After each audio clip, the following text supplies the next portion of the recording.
Hey guys, तो आप सभी का टॉक बाय विराट चैनल में स्वागत है। मूवी का रिव्यू चालू करते हैं। अनदेखी का मतलब कई चीजों में से दो हो सकता है। इसका मतलब ये भी हो सकता है कि फिल्म खराब है जो इसे देखने लायक नहीं बनाती, या इसका मतलब यह हो सकता है कि फिल्म के दृश्य कच्चे, घिनौने और कभी कभी डेरेन इन्फोरेक्स की मदर की तरह यह समझना मुश्किल होता है कि अनदेखी शब्द का इस्तेमाल करते समय कोई क्या मतलब निकलता है, क्योंकि हम अक्सर हिंसा से अर्थ या कम से कम रेचन की तलाश करते हैं। जेनिफर लॉरेंस को पिटे और चोटिल हुए क्लोजअप क्यों दिखाए जाए, वास्तविक समय में उनकी त्वचा पर बैगनी रंग के घाव खिल रहे हैं। मराठी फिल्म वेलकम होम आपको ऐसे ही सवाल पूछने पर मजबूर करती है। ये दो जनगणना करने वाली महिलाओं अनुजा और नेहा की कहानी है। स्पर्धा थिगले दोनों अविश्वसनीय जो एक सुनसान घर में चल रही संगठित गतिविधियों का पता लगाने की कोशिश में उलझ जाती है। सबसे पहले उनकी मुलाकात प्रेरणा से होती है, जो गर्भवती और चिंतित है, जो लापरवाही से कहती है कि उसके सभी बच्चे भी मर जाते हैं। जनगणना के लिए आवश्यक जनसंख्या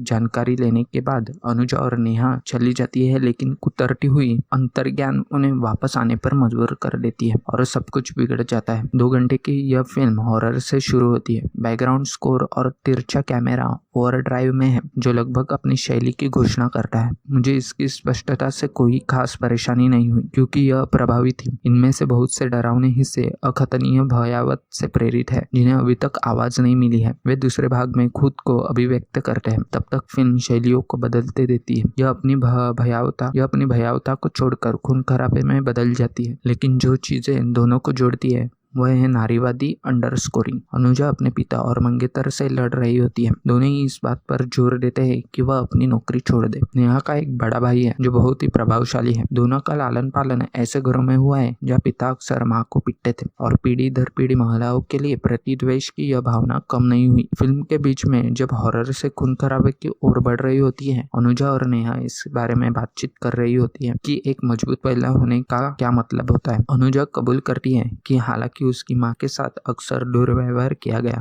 लेकिन वह हमेशा अनुजा के लिए खड़ी रहती थी। नेहा कहती है यही ताकत भी है। पहली नजर में नेहा एक समझदार महिला लगती है जो ऐसी नियति से बच सकती है। जब हमें उसे पहली बार देखते हैं तो वह बिना आस्तीन का कुर्ता पहने होती है, बिना दुपट्टे के। चश्मा पहने अनुजा, दोनों आस्तीन और दुपट्टा पहने चुप और सतर्क। फिर हम देखते हैं कि नेहा और उसके बड़े भाई द्वारा देर से घर लौटने के लिए डांटा जाता है, और अगले दिन वह दोनों आस्तीन और दुपट्टा लेकर तैयार हो जाती है। बहादुरी केवल टुकड़ों में ही है। अब मेरे लिए खून खराबे के साथ समस्या ये है कि इसे उचित महसूस करने के लिए आवश्यक। मैंने कभी खून खराबे के लिए खून खराबे के विचार को नहीं माना है, इसलिए एक फिल्म के अंत में मुझे यह महसूस करने की आवश्यकता है कि यह छटपटाहट और बेचैनी से आंखें बंद करना इसके लायक था। यहाँ ऐसा महसूस नहीं हुआ। फिल्म के निष्कर्ष में एक खालीपन है जो किसी भी डरावनी फिल्म की शुरुआत में पड़ी जा सकने वाली सबसे खराब चीज में से नहीं जुड़ती है। सच्ची घटनाओं से प्रेरित कहीं न कहीं कुचले हुए दिमाग और आकस्मिक बलात्कार के बीच आप भूल जाते हैं कि यह सच्चाई का कुछ अंश है। खलबली दिखाने वाले सीन आपको इस स्क्रीन पर